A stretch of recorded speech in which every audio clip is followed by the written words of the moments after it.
Hi there, welcome back to the Land Whisperer channel. My name is Chris, I'm a writer of short stories, and I'm also a spiritual land worker.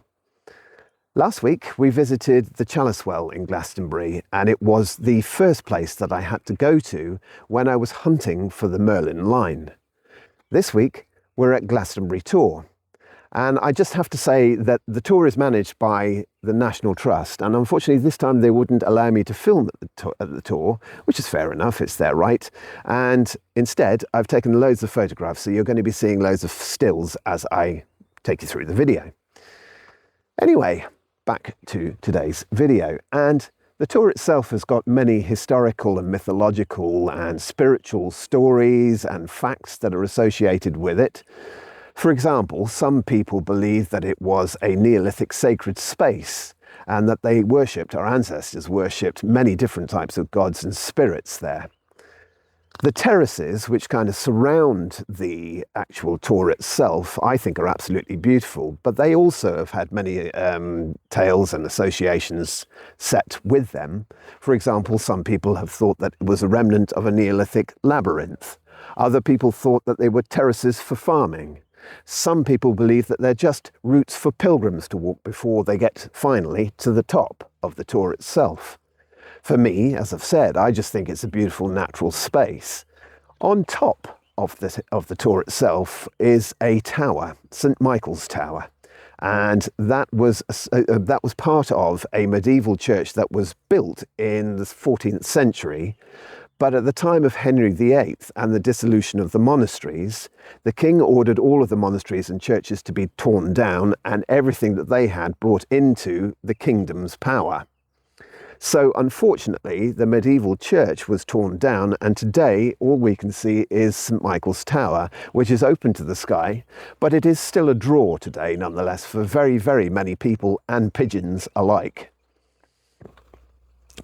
The importance of the site for me lies in a shadowy figure called Gwyn ap Nudd, and he is the king of the Tylwyth Teg, or the king of the Faeries, based in a place called Annwfn, which is the kingdom of the otherworld. The Tor is often associated as a portal to the underworld. Gwyn himself is also associated with different places, different locations, such as, for example, at Merlin Falls in South Wales. And it was that association of him being involved in different locations that was important to me when I was searching and hunting for the Merlin line. I later learned that in actual fact, the reason for Gwyn to be there is his association with the Merlin line, because both places, Merlin Fall and the Glastonbury Tor, are very magical places. They certainly feel like that, to me at least. Now, whilst I've been here, I have entered into a Reiki flow meditation where I tried to contact Gwyn himself, and he kindly came through and he wants to impart a message to you. So I'm going to play that message for you now, or recite the message for you now, whilst you have another look at those beautiful pictures on the Tor itself. I'll see you in a second. I, Gwyn ap Nudd, have prayed for the day that we, the Fae, are once again able to walk amongst you humans, such as we did many, many eons ago.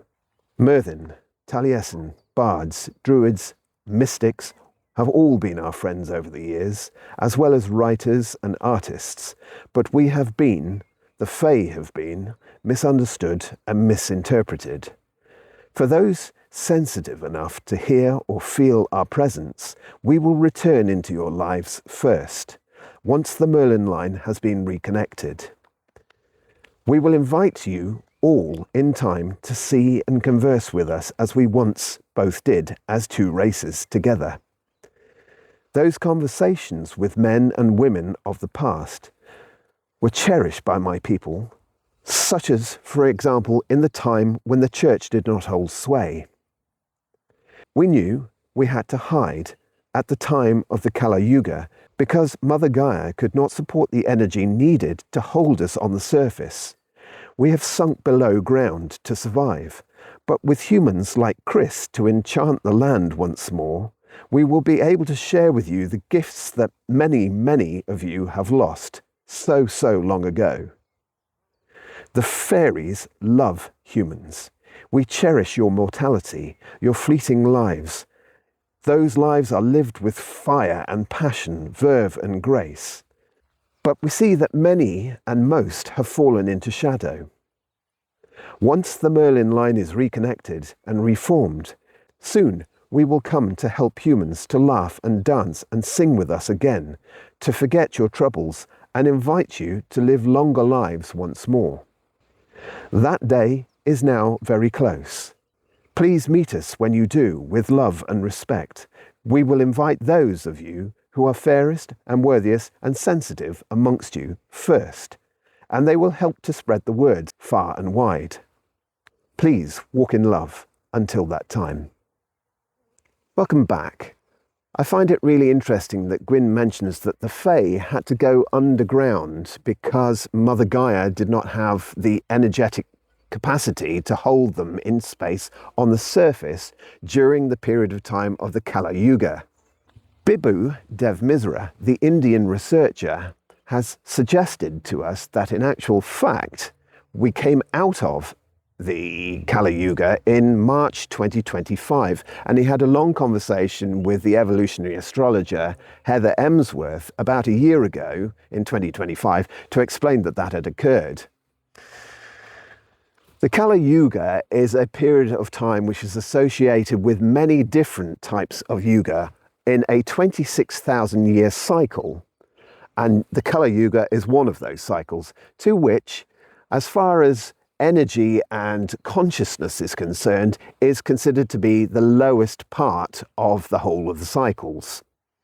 The Kala Yuga is a place where we as humans have to descend into in order to learn specific things during that period of time as a race, but also other races and other beings also have to go through that. The Earth herself has to go through that period as well.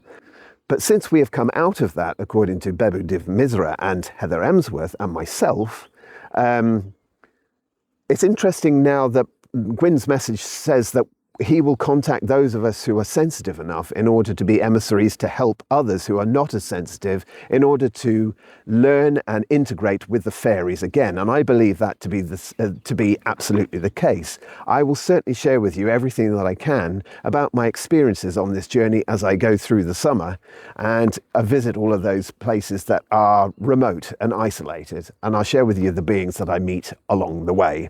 So going back to the tour as a portal of the underworld, when I was doing that meditation, I kept my eyes open, and I'd been on the same space on the tour for over an hour with my eyes open whilst I was auto-writing what came through.